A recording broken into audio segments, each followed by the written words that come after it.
Usa ka 24 anyos nga lady rider sa Cagayan de Oro City nga pauli na unta gikan trabaho ang patay. Human naligsan sa 10-wheeler truck.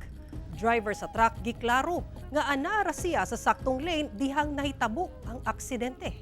Ani ang report.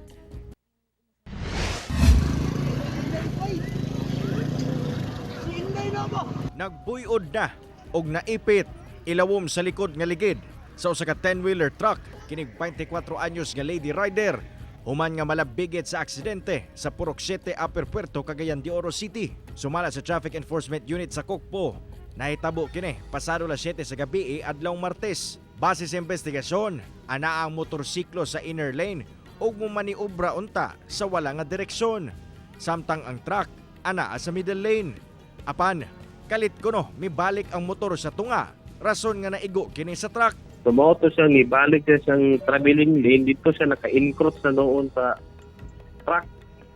Motong na dito siya na sulod dito sa may digid ng portion. Gisuwayan pa og dala sa ospital ang biktima, apan patay na kini. Human ang hitabo.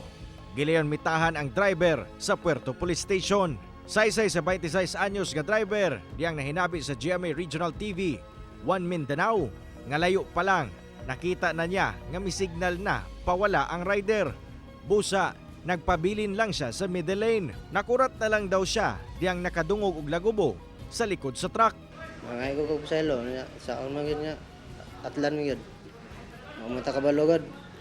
Kano sa mabot ang disgrasya. Gikustodiya una sa PNP ang motorsiklo sa biktima, lakip na ang truck. Sumala sa PNP, aduna nay panagsabot tali banay sa biktima o kumpanya sa driver. Kauban si Jaybert Pairat, Cyril Chavez, 1 Mindanao.